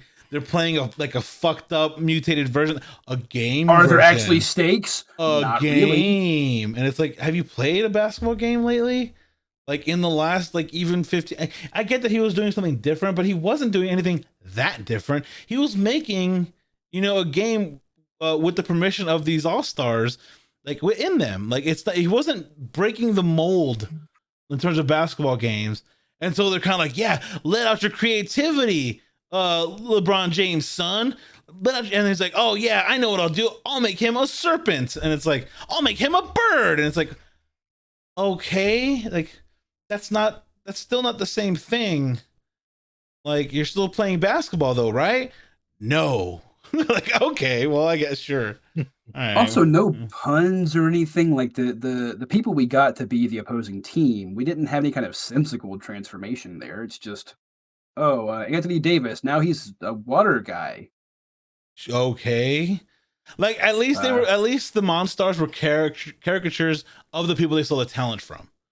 Right. Like, you had Charles Barkley, so he's the big bald guy. Like, got it. You had I always forget his name. I always forget the guy's name, only because he's like probably the least spoken lines in the movie. The super tall white guy, the lanky guy. Because he's nobody. He's just somebody who had the same agent as the other four. Like, he's literally nobody. But like, again, so he is there. He's super lanky, and that his characteristics are very noticeable.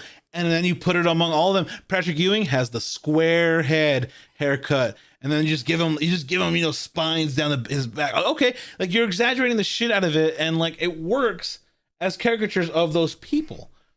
But like, you just take basically those characters. Snake once. Yeah, and so you did give Sue bird wings. That was fine. Didn't they call him the Brow though? Yeah, because he have you ever seen his eyebrow? No, I know. Oh yeah, Larry Bird. Larry Bird was the tall white guy, right? No, Sean Bradley. Sean Bradley. The Stormin' Mormon. Yeah. Nice. He's from Castle Dale, I want to say, Utah. Like, again, just had the same agent. That's the only reason.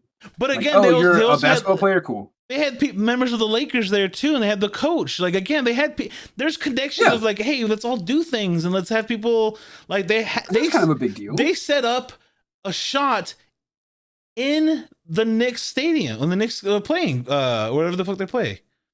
Right. The Staples Center, right? I don't remember. I don't even know. No, Knicks play at Madison Square Garden. You're thinking of the Lakers. Oh, you're right. It was the Los Angeles Forum then. Right, but I'm saying, but they shot inside of where the Knicks play. You got a whole Madison Square Garden scene. You even see Spike Lee rather. That's what I'm saying. Like there's some connections of like, hey, we're doing a thing, and they have all the players currently on the court doing shit with each other. Like, what, you don't get that sort of like grounded feeling at all with the new one. There's nothing grounding it to playing basketball. Like, we're here to play basketball. Like, it's like, that's the part that I had a problem with as far as the through line, because like, you get to the game part and it's like video games, and maybe it's because I play a shit ton of video games. No game just starts breaking their own logic and rules. I play a lot of video games, a lot of sports video games, and they're pretty grounded in the reality of the physics of the world. That's the point. Like, when things happen that shouldn't happen at a sporting event, people that play sporting video games get upset. It's not supposed to happen that way. You play for the simulation aspect of it. Right. And even if you go with something like NFL Blitz, NFL Blitz, it's just rough as fuck, like tackling things, doing like crazy things, big heads, like, again, all these weird things that aren't necessarily, it's football, but like an enhanced version of football. But it's not like you can randomly, like, you stop and there's a cooking segment. Like, it's not gonna turn the fucking cooking mama halfway through. You're still playing football. NBA Jam didn't stop and be like, all right, now you had the murder weapon of the candlestick, and he's like, no, we're not playing Clue. What the fuck? Like, we're playing basketball still. Do you remember when The Replacements had a scene in the middle of it where they just stopped and talked about labor negotiations? Like, it was like an hour-long scene of just them at a table debating the CBA. It was awesome. We can hire someone to work for scale, and they're kind of like, oh yeah, they're just working out contracts and shit. They're just like, oh yeah. Gene Hackman, pulling it back around, full circle. Yes. No, yeah, Larry Bird did make a cameo. Larry Bird was in, but again, like, that's what makes it grounded in reality, because at the time Larry Bird is already out of the game, and like Bill Murray is just a famous celebrity. Michael Jordan is out of the game, and they're playing golf. Like that was a thing that people know about Jordan. He played golf, and of course he played golf with Larry Bird, and of course he'd be playing golf with Bill Murray because he insisted. He was like, "No, I want to play golf." And they're like, "Fine, we'll just fucking shoot it while you're playing golf." And again, because that's a thing that people definitely knew about him, like in his personal life as well. Like, that's where we're gonna grab him. That's the inciting thing, that he's out playing golf. And then the funny thing is, Bill Murray and Larry Bird just kind of go, that sucks. I'm gonna mark us down for it too. We were in no position to putt. Like we were like, it's funny. Like it's so stupid. I'd forgotten that line. And then they get in the golf cart and be like, but yeah, the NBA's got to do something. And they just drive the fuck off. Like that's funny in like in a weird absurdist kind of way that everyone else is like, oof, that sucks. I'm out. Like I'm gonna leave now. But you don't get that. Again, you don't get a thing that humanizes and grounds it. Bill Murray is having fun. Nobody's having fun. Again, and he comes back in the end to play. Like, it's silly. And again... Set up! It's fucking set up! That's all I ever ask. And the meta aspect of it, because again, there's just a lot of meta in the first movie. Where when they go to like the house, they get the shorts and shoes. He's like, you see those toys? Do you get any money from that? We gotta get new agents. We're getting screwed. Like, it's such a funny moment because then, like, whenever Bill Murray shows up and they're like, "How did you show up?" He's like, "Oh, well, like I was friends with the producer, So, what are the teasers drop me off on the way down? Like, are you fucking kidding me?" And there's definitely going, "Well, that's how it goes." Like, that's Hollywood for you. It's really good. It's really so good. fucking funny, but like you don't get any of that. You have a literally twice as long fucking game sequence. You get a nice, funny Michael B. Jordan thing, a nice little, but then it's all just, again, the resolution of what the conflict of we're in this game and battle for our lives. Nothing else even, like applies to that other than just, hey, I'm helping you now, Dad. Like, okay. That's so secondary to what that conflict was. Like, they didn't need to have a conflict. Like, it didn't need to have a conflict. It could have been the same thing where he has to understand the rules. Like, Michael Jordan learned the rules of being in Looney Tune land. Right. And so, like, okay, now Braun has to learn that, like, it's not just fundamental basketball. Like, that would have been it. Like, if it was just like all about the fundamentals and shit. Like, but this isn't just fundamentals. This is a game. And so that's when he's like, I can use a boost. And he uses the boost, and that's what wins the game. It's like he figured it out. He had the hero moment and like adapted to the conflict around him. Like that all has a through line. But again, and that's not what happens in this one. He has his son throw the jump pad underneath him, and he just happens to hit it. That's what I'm saying. As far as like, so lame. It's so lame. They tried way too much. That's what I mean by like the arc and the resolution mean fucking they might as well be on two different fucking continents. They just mean nothing about each other. It just doesn't. And you could have removed it. Like that could this script needed at least 2 or 3 more passes. Like I honestly believe it needed a few more passes. Like you could have fit more jokes and references had you just removed that entire fucking subplot. Like you would have had this movie to about like an hour 45, cut 15 minutes out. But like 15 of the, extra game could have been extra jokes, like tighten everything else out. Cause like I said, with Space Jam, you had time to sit around and they're sitting there they're talking to the therapist. Charles Barkley gets fucking stuffed by a 5-foot girl and is like, be gone. Like you just want to be looks like him. Be gone. Like all that shit is not needed in the movie to tell the story of the plot. But it's nice. It does such a good job of serving to tell you what the world is, what you should be feeling in those moments. Like it feels like a real world. It's so grounded. It's grounded. Like even the silly part where they're like walking and talking down the hallway at the hospital, and all the 3 tall guys get fucking hit the exit sign thing or the doorway and fall over, means nothing. But like fun little moment because Muggsy Bogues just keeps walking because he's so fucking short. Like no problem. Where did you didn't have any of that? Like visual storytelling. You didn't have any of that. The new movie, no one seems to want to work with LeBron except for other Warner Brother properties, and even then, they're just in the audience. And then you have a weird "the granny is the one" reference. Because the Matrix is topical. What set that up? Nothing. Anybody? Can anyone like? Again, I think I know the through line. It's meant to be the whole like you have to let people do their thing. Like, don't tell people how to play their game because they have their own way of doing things. So just let people do their thing. I think that's what they're trying to go for. Like, okay, well, I mean, it's grandma, but like, let's just let her come out here and play ball, and then she kicks ass. That's what the idea is supposed to be, I think. But again, like everything else in this movie, it is not set up. But that would make sense. Half-assed. It would make sense. It would make sense if like you set grandma up like that, even though like they found her in the Matrix role, but that was all, like just silly one-off jokes, but they brought it back.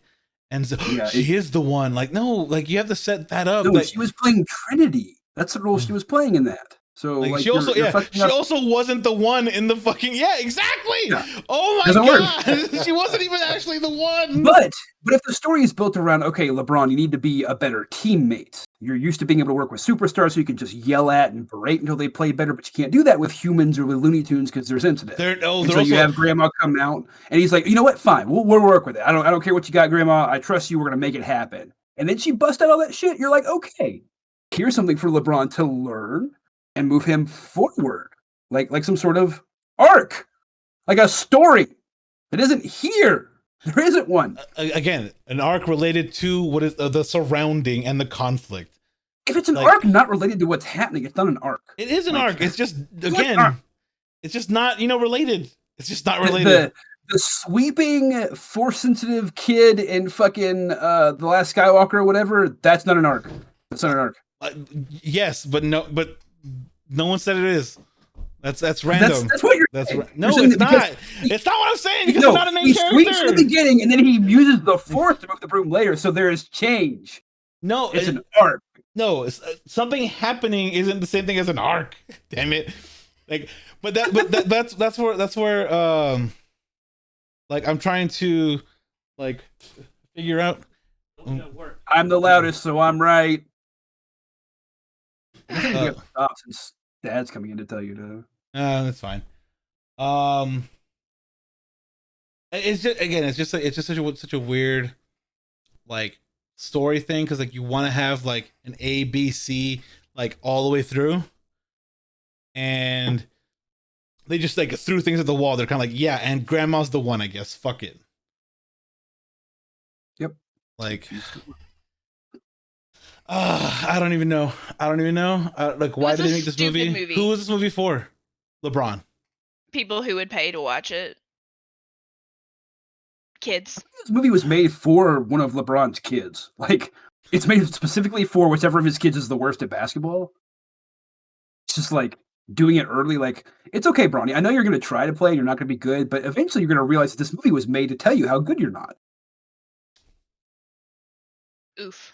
Damn, that's really rough. That's really rough. I don't have another option. I mean, if you can give me something better. Probably true. Again, I think you can completely fix this movie just by getting rid of the kid family. No, I mean, there's something there. There's something there, but like it's you needed dumb. to pass through. Like you remove the kid aspect of it. Just just have the central conflict be about the algorithm. Like. You want to make a stupid social media content? Yeah, they didn't. That's what I'm saying. They didn't. You remove that, make it that, and like because I'm saying lose algorithm altogether. Like that's just a dumb. But I'm fine with that being the villain. Like just you want to Tron him, sure, whatever. But, let him do. Like I don't know. He wasn't having fun by the end of it. LeBron didn't look like he was having fun at all. And LeBron was having fun, but even Don Cheadle seemed kind of tired at times. Like. I feel like he was doing a Don Cheadle impression. Like, oh yeah, you guys like it when I say boom, right? Because that other thing I do. Boom, mic drop, and it's like, I guess, dude. Yeah, and them doing TikTok dance. Okay, I'm like, I want to see you just verbally assaulting people, but this is a kids movie, and you're the bad guy, so it's not going to work. Like, go find a different movie, Don Cheadle. The movie just made me tired and angry. By the end, I feel like I need to. Like they have the fake, like fake out at the end, right? We're like, I'm dying, and then like, I'm not dead. That's it. I hope you have room at your house. We're having a sleepover, and it's like why even add that? Like you had that kind of emotional moment in the first one where like he saves Lola, and he gets hurt, and like he got hurt to save her, and like that was a little moment. But like here he is, taking the sacrifice, and then like the sacrifice meant nothing, like okay, I guess, dude. Like I don't know. Just need to watch Space Jam 1 again to Skip feel Space better. Jam Looney 2. back in action instead. Yes. Also, It's just a better idea. New Looney It's got Tunes Brendan show. Fraser. It's just better. Watch the new Looney Tunes show. That way you can see weird stalker Lola Bunny. Like, I love it. She's so creepy. Like, it's hilarious. But yeah, I think that's gonna wrap it. I think we got, all of it out. A lot of problems could have been fixed. Simple rewrites. Cut out some shit. Just 3 or 4 more rewrites, and I think this would have been perfect. Yeah, it's half baked. Something was wrong. No, Half Baked was good. Half baked. But I just think about ice cream. Oh, bless your heart. Not sure You're what a we're gonna stoner and you think about ice cream. Not sure what we're gonna talk about next week. We'll figure it out. But again, thanks for watching, especially you Kim, commenting. Do all the things, follow, comment, like, subscribe. On YouTube. We're on any podcast service that you might be listening Wherever to us you get on. your podcast. If you're listening to this, there's a video version on YouTube. It's live on Twitch Saturdays. All the links are everywhere. Thanks for listening. Like, I have been Kitty Man. With me always is Mort. Silent but deadly. No. Once again is fun. My bad. And then of course, who joined us today was Elle, even though she had to leave for a little bit. It's fine. Yeah. We did it.